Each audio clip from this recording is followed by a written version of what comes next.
Hello students. आज हम first year physics का चैप्टर नंबर 3 स्टार्ट करने वाले हैं, फोर्स एंड मोशन।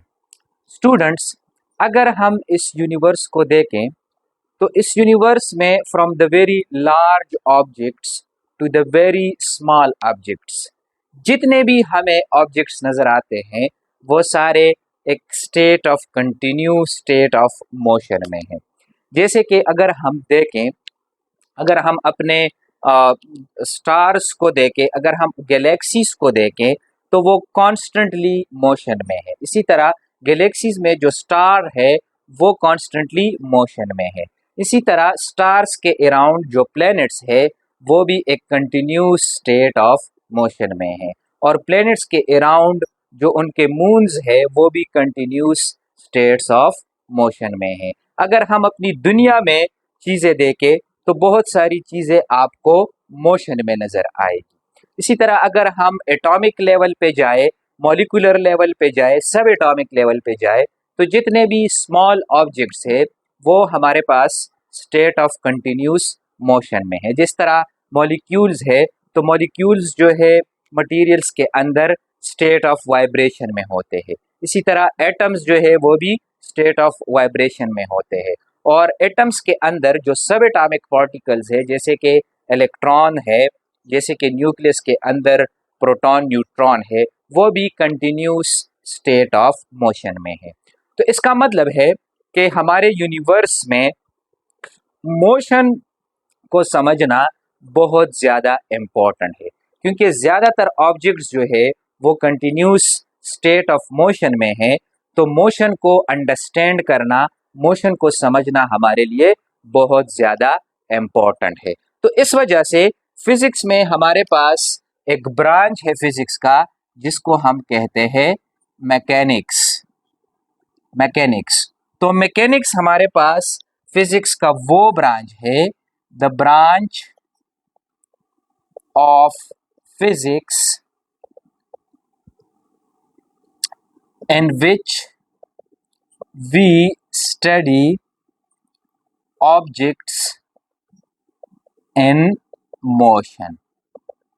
ठीक है, तो मोशन के लिए हमारे पास फिजिक्स में एक अलग सा ब्रांच है जिसको हम क्या कहते हैं, मैकेनिक्स। तो मैकेनिक्स क्या है? मैकेनिक्स हमारे पास फिजिक्स का वो ब्रांच है कि जिसमें हम वो ऑब्जेक्ट स्टडी करते हैं, उन ऑब्जेक्ट्स की प्रॉपर्टी स्टडी करते हैं कि जो कि हमारे पास कंटिन्यूस मोशन में होते हैं। जो मूविंग ऑब्जेक्ट्स होते हैं उसकी जो जो प्रॉपर्टी है, उसकी जो अंडरस्टैंडिंग है वो हम पढ़ते हैं किसमें, मैकेनिक्स में। ठीक है, तो मैकेनिक्स जो है ये हमारे पास एक बहुत इम्पोर्टेंट ब्रांच है फिजिक्स का, और इस पर ज़्यादातर काम जो है वो गैलीलियो और न्यूटन ने किया है। मूविंग ऑब्जेक्ट्स को अंडरस्टैंड करने के लिए जो ज़्यादातर काम किया है वो हमारे पास न्यूटन में किया है, जो क्लासिकल मैकेनिक्स है।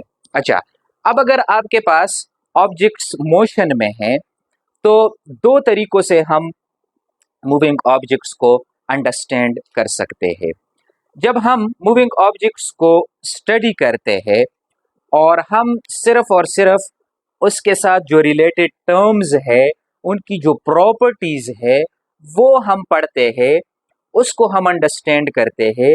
उसका जो कॉज होता है, मोशन का जो कॉज होता है, उसके रेफरेंस दिए बगैर हम मूविंग ऑब्जेक्ट्स की अगर प्रॉपर्टी स्टडी करते हैं, उनके साथ रिलेटेड जो टर्मिनोलॉजीज है वो पढ़ते हैं, तो मैकेनिक्स के उस ब्रांच को हम क्या कहते हैं, काइनेमेटिक्स। तो मैकेनिक्स के हमारे पास दो सब ब्रांचेस है। नंबर 1 इज काइनेमेटिक्स और नंबर 2 जो है हमारे पास क्या है, डायनेमिक्स है, डायनेमिक्स। ठीक है, तो काइनेमेटिक्स में हम क्या करते हैं, काइनेमेटिक्स में भी हम मूविंग ऑब्जेक्ट्स की ही प्रॉपर्टीज पढ़ते हैं, लेकिन without reference to its cause. So the study of moving objects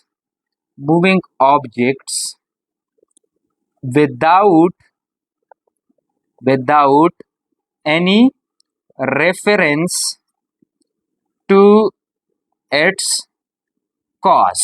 ठीक है, तो जब हम मूविंग ऑब्जेक्ट्स की प्रॉपर्टीज स्टडी करते हैं बगैर उसके कॉज का रेफरेंस दिए, जैसे कि हम मूविंग ऑब्जेक्ट्स की पोजीशन हम मालूम करते हैं, उसकी वेलोसिटी हम फाइंड करते हैं, एक्सेलरेशन मालूम करते हैं, ठीक है।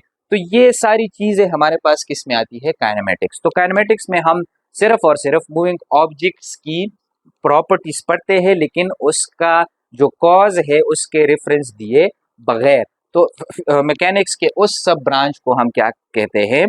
काइनेमेटिक्स। और इस चैप्टर का जो जो पहला हिस्सा है वो हमारे पास मुश्तमिल है काइनेमेटिक्स पे। और डायनेमिक्स किसे कहते हैं? It is the study of moving objects with reference to its cause.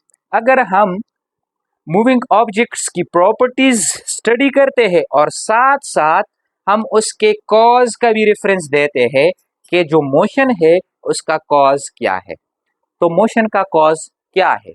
Motion का जो कॉज है वो हमारे पास फोर्स है। तो अगर हम ऑब्जेक्ट्स की प्रॉपर्टीज के साथ साथ उसके कॉज का भी जिक्र करते हैं तो मैकेनिक्स के इस सब ब्रांच को हम क्या कहते हैं? डायनेमिक्स। ठीक है। अच्छा, अब इस चैप्टर का जो दूसरा हिस्सा है वो हमारे पास डायनेमिक्स पर मुश्तमिल है, जिसमें हमारे पास फोर्स और फिर मोमेंटम और कोलिजन वगैरह वगैरह, जिसमें फोर्सेस इन्वॉल्व होते हैं, वो हम चीज़ें जो है इस चैप्टर के सेकंड हिस्से में पढ़ेंगे। अच्छा, अब अगर हम मैकेनिक्स में मोशन को पढ़ते हैं तो और मूविंग ऑब्जेक्ट्स की प्रॉपर्टीज को पढ़ते हैं तो इसका मतलब है कि फिर हमें मोशन को अंडरस्टैंड करना भी ज़रूरी है, मोशन को भी डिफाइन करना हमारे लिए ज़रूरी है कि मोशन क्या है।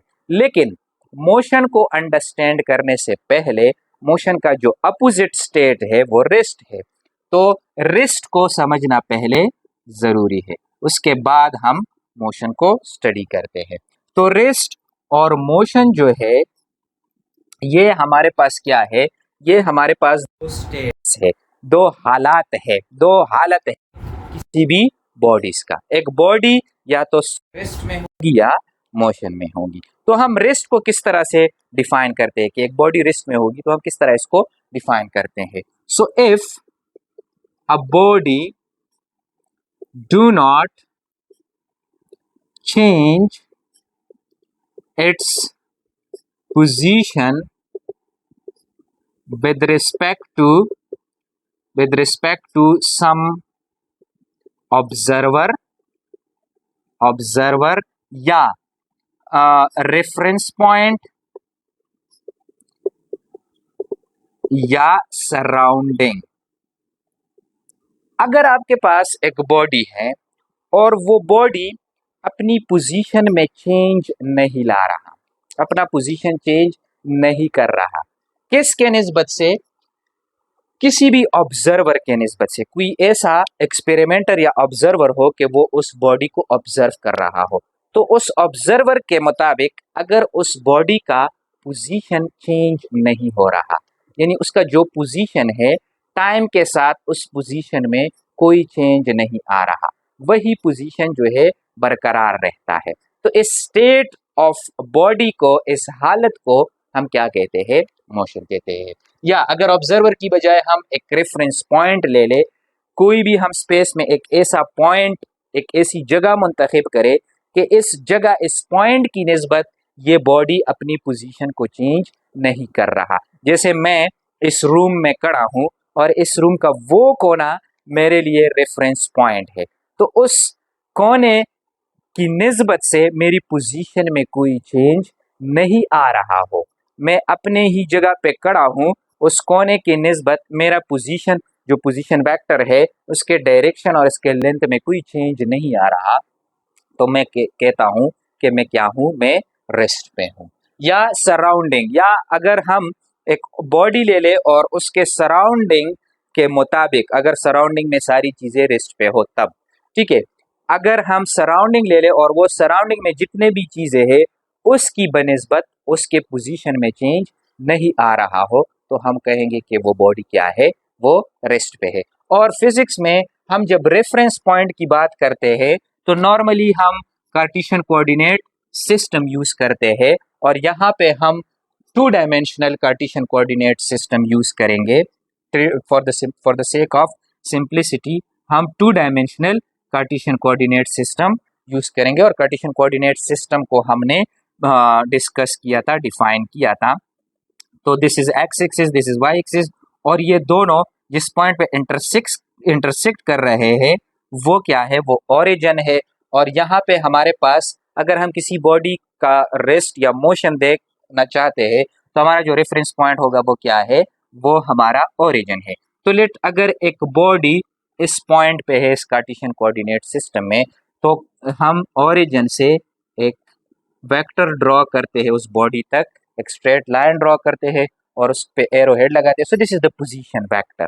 तो अगर ये बॉडी इस पॉइंट पे है, एक्स वाई पॉइंट पे है, और इसका जो पोजीशन वेक्टर है, इस पोजीशन वेक्टर के ना तो डायरेक्शन में चेंज आ रहा है और ना ही इसके लेंथ में चेंज आ रहा है, तो हम कहेंगे कि ये बॉडी इस पॉइंट पे रेस्ट पे है और हमारा रेफरेंस पॉइंट क्या होगा, ओरिजिन होगा। ठीक है, तो रेस्ट जो है हमारे पास किसी भी बॉडी का वो हालत है कि जिसमें एक बॉडी अपनी पोजीशन को चेंज नहीं करता, किसी भी ऑब्जर्वर के मुताबिक, किसी भी रेफरेंस पॉइंट के मुताबिक या सराउंडिंग के मुताबिक अगर एक बॉडी अपना पोजीशन चेंज नहीं कर रहा तो हम कहेंगे कि ये बॉडी रेस्ट पे है। अच्छा, फिर इसका जो अपोजिट कंडीशन है, स्टेट है, वो क्या है, वो मोशन है। तो मोशन को हम किस तरह डिफाइन करेंगे, इफ अ बॉडी changes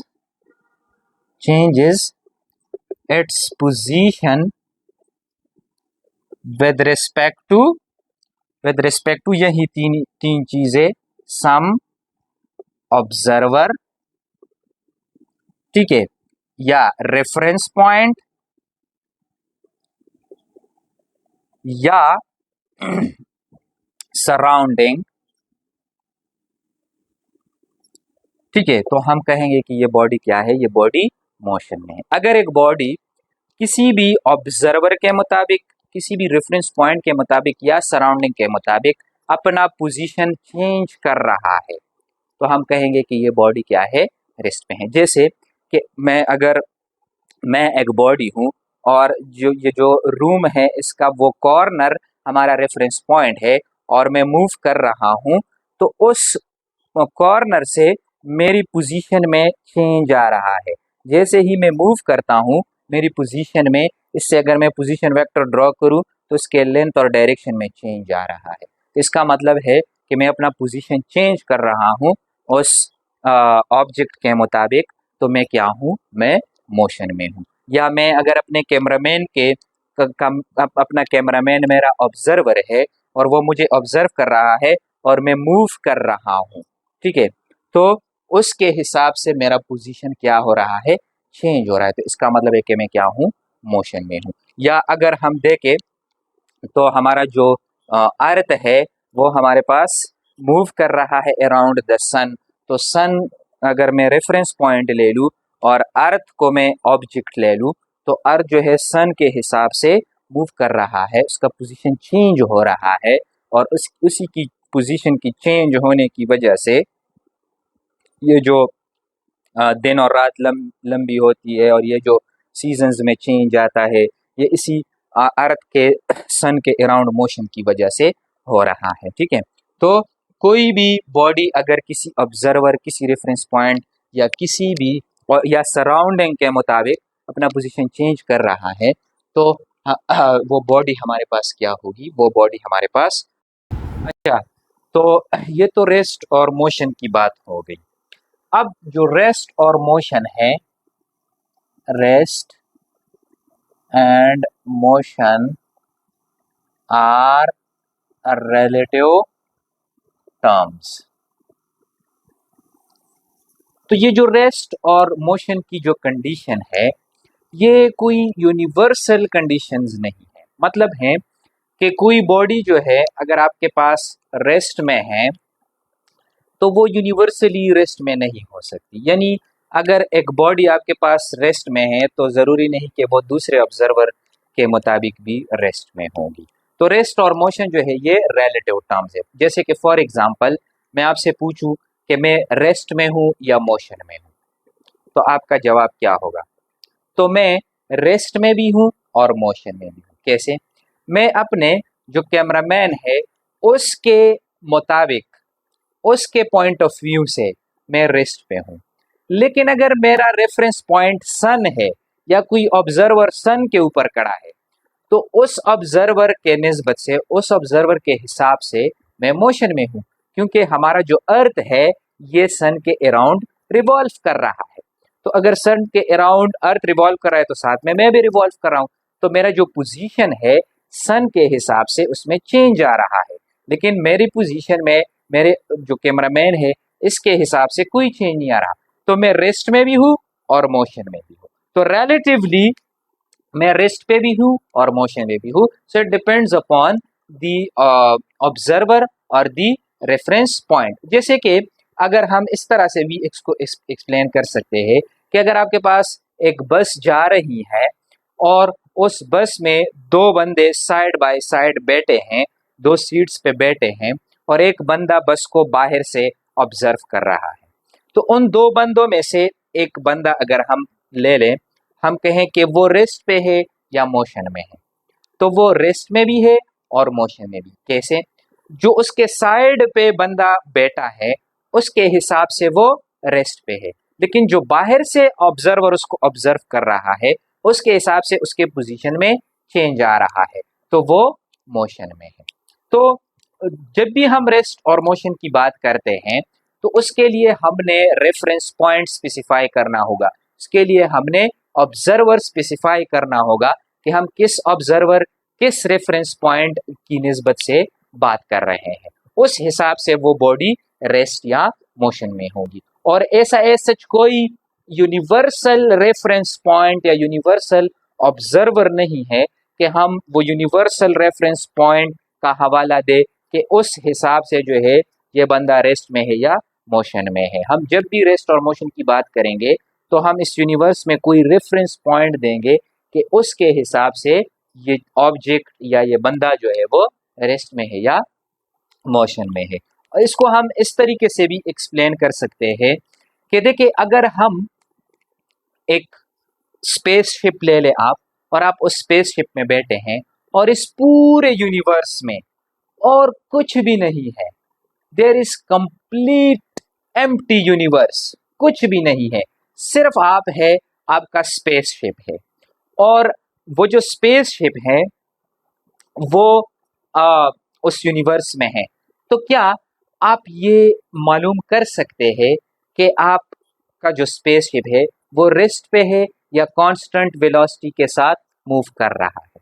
नहीं, क्योंकि कोई ऐसा ऑब्जर्वर, कोई रेफरेंस पॉइंट नहीं है कि जिसके हिसाब से वो अपना पोजीशन चेंज कर रहा हो। तो आप नहीं कह सकते कि ये रेस्ट में है या ये मोशन में है।